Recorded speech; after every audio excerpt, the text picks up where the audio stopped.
Hello everyone, my name is Niko Podimatis and I live here in Golden Hill in San Diego, and I am an event planner in the city here. What does your name mean? The Niko and Podimatis. Isn't it history story? Yeah, sure.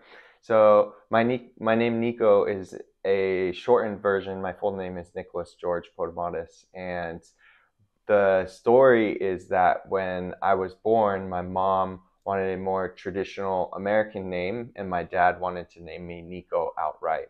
And so they settled on Nicholas. And then when I was in elementary school, there was one of my classes, there was about 3 or 4 Nicks and Nicholas in the same class. And then so there was all this confusion about who was being called, and then my dad got frustrated. He's like, "That's it, you're Niko," and it just has been that from now on, or from then on, excuse me. Mm-hmm.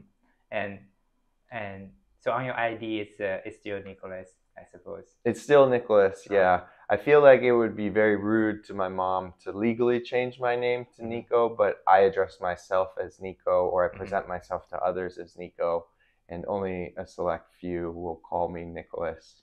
And Podimatis is an American name? Podimatis is a Greek name, so my dad's family is from Greece, and they by way of New York, and then my dad traveled to San Diego, and that's where I get my Greek heritage from.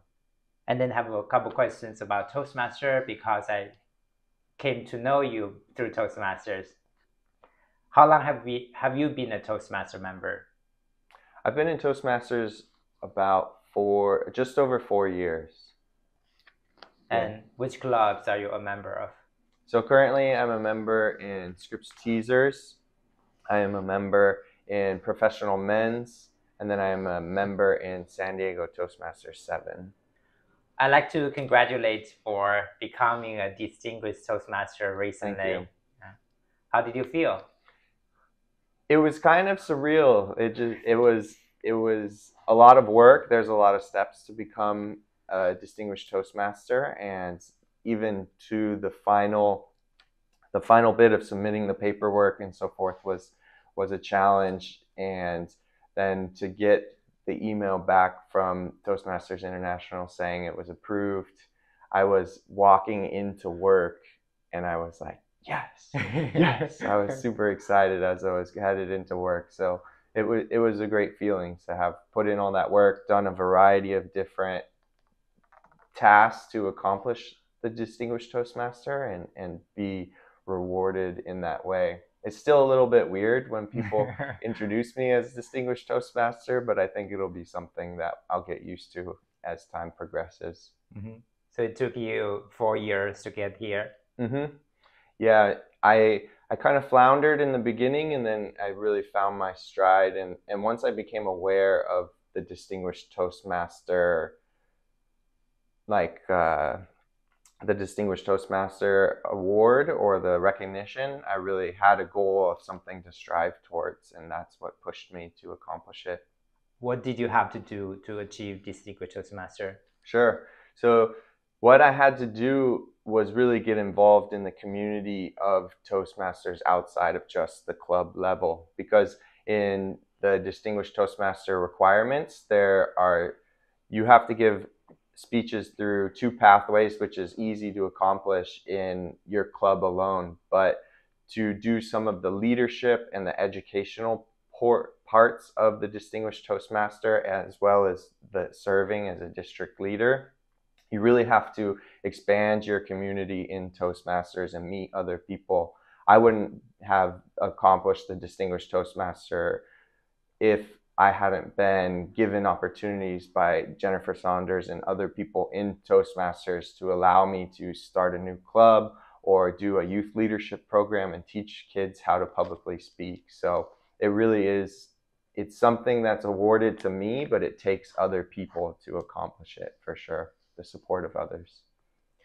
You mentioned youth leadership program. Could you talk a little bit more about that? Yeah. The youth leadership program was something that was actually really fun, and I was brought to a community of kids that were in middle school and high school, and the parent of one of them really spearheaded this and wanted to offer an opportunity for them to learn how to publicly speak.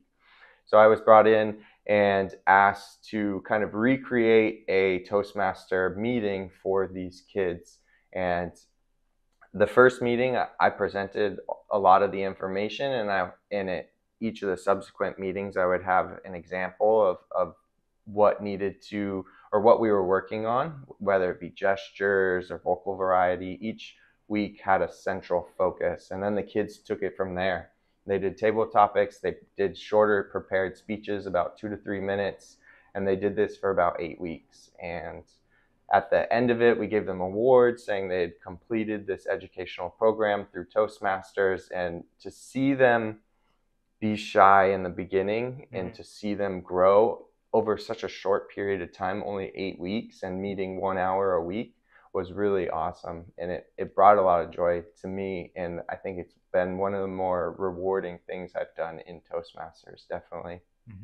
Was it through a school program, or was it organized?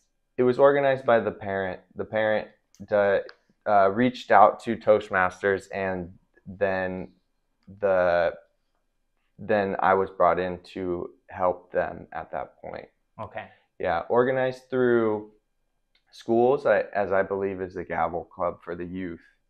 And during your Toastmaster journey, from start getting the Distinguished Toastmaster, any challenges you faced during this journey?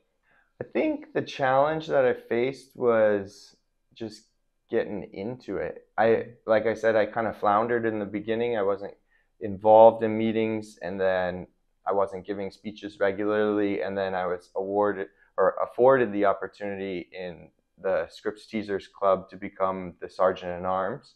And that officer role put me speaking every single morning that I came into that club. And I really saw the growth and development that was happening to me. And then I was like, wow, this is awesome. And then that's really what kickstarted me wanting to pursue more opportunities in Toastmasters. And how many speeches have you given, and which one was your favorite? Oh man, I haven't counted as many speeches, the total number of speeches that I'll do, because sometimes I'll give the same speech at different clubs to refine and progress its development. However, I have recently started speaking on health and wellness, specifically fasting, and I gave a speech at a club about fasting and the benefits of it. And then when I came back about a week or so later, maybe it was a couple weeks later, one of the ladies in the audience at that speech came up to me, and she said that that speech changed the way she was thinking about her own health. And so she stopped drinking alcohol, she started eating better, and it really was an eye-opening experience. And when I was like, whoa, I can impact or help people become healthier or live a better life. So that was the most rewarding speech I've given, and I try and pursue and develop that and help other people as of recently. Which club was it? That was in San Diego Toastmasters 7. And also, I want to congratulate you on being elected as the club growth director on District 5. Thank you. And how did you feel, being during the election and also after you were elected? How did you feel? I was nervous, but there was no one running against me, which was the crazy part. But still, I think the nervous aspect of the role comes from the importance that it is. I am now a part of, or will be in July, a part of the trio to help steer and help the district grow and develop. And it's daunting. It seems like it's going to be a large task. And from the conversations I've had leading up to that day, there's a lot to be done. But it felt like the next leadership opportunity for myself. And I emailed in. I had missed the deadline to submit, and then I said, hey, if there's any opportunities to help in leadership, I know I would like to be given that opportunity. And then I got a message back, and they were like, hey, have you ever thought about being in the trio? And so I gave it some thought, and tried to understand the position better, and then the challenge of the position really steered me towards pursuing it, and that's why I look forward to it in the coming year. So what's the main reason that you decided to take this position? Yeah, I think I've been steadily progressing of leadership from club officer positions to area director for 2 years to division director, and it seems like one of the last things progressing through the trio, which would be a 4-year process as I progress through the different roles, and it seems just kind of like if I can get through that, then I will have done a lot of leadership in Toastmasters, and then it would be good to focus like more on speaking and in maybe competing or something. So my focus right now is just leadership development in myself and helping the district that's given so much to me. And then with that, I will be able to then make a shift after this role. What's your vision for the district?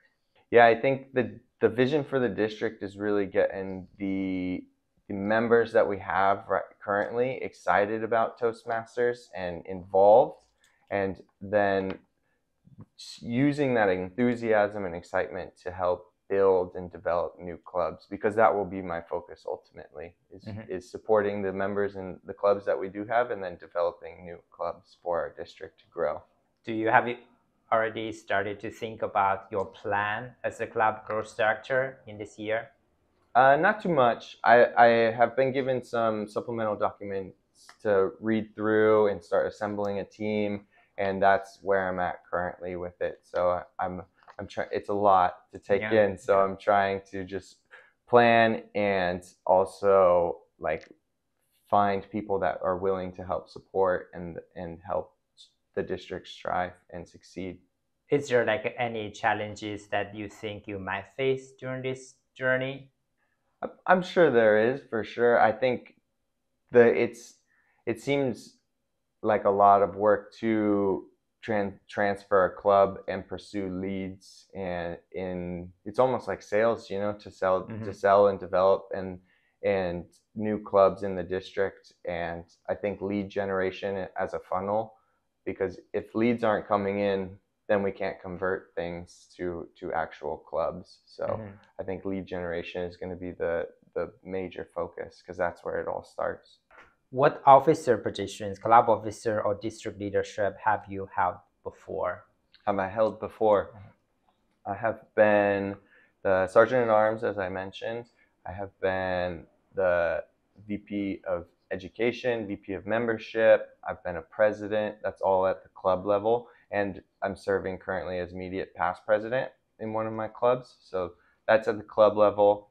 I have done area director role for 2 years, and then I have been a division director currently for about a year. What do you think is the most important quality of being a leader? I think the most important quality of being a leader is being open to suggestions on the people that are on your team, and knowing when to hear those suggestions and implement them, while also knowing when to go with the vision or the direction that you think is best. How did Toastmaster overall help you either at your work or in your life?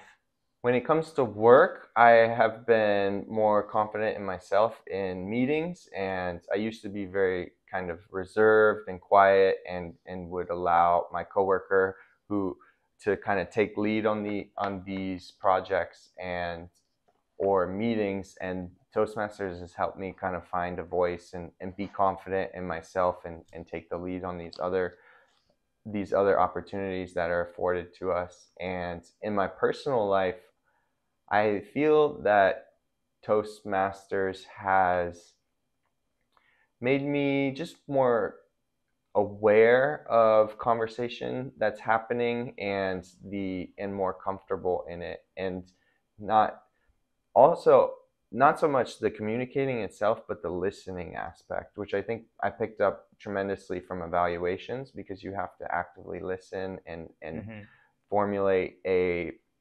response in a short amount of time, but also like when people are talking, why are they bringing this information forward? I'm no longer, or maybe not as much, listening to respond. I'm listening to analyze and be like, why is this important to this person? Why are they trying to tell me this right now? So I think that in my personal life has been developed tremendously through Toastmasters. And at your work, do you think that serving as a lot of officer positions and also going the trio member, like 4 more years of being the district leadership position, how would that help you at your work? At work, when these leadership opportunities in Toastmaster has really made me comfortable working with like government bodies, or so we'll plan special events where I'm working directly with the city and across maybe 5 or 6 different groups. That's the police, the fire, the county, the city, all these different government entities, and really being confident in meetings with them, I think has been tremendous. And that comes from leadership, whereas in the past I might have relied on my coworker a lot to get clarity and presenting questions to him. But now I am taking it more upon myself to be super prepared and come across prepared to these government bodies so they feel comfortable that I'm going to put together a successful and safe event. My last question about Toastmasters, any suggestions do you have for new Toastmasters member? Yeah, get involved. Just start picking up roles, start looking for opportunities to help serve the district or help other people, and learning from them, because it's a vast network, and it's not so much just about the speaking, it's about the communication, the leadership growth. There's a lot more to it, and you'll grow and develop as you just get involved. So this was the Distinguished Toastmaster plaque that I was awarded from Toastmasters, and it was quite a surreal moment, honestly, and a rewarding moment to receive this in the mail from Toastmasters to signify all that the years of effort it took to accomplish the DTM. And I like this funny thing that this was awarded on 2/23 of 2023, so it'll be pretty easy to remember that date of the day that I became a Distinguished Toastmaster. Congratulations. Thank you, Jinlo.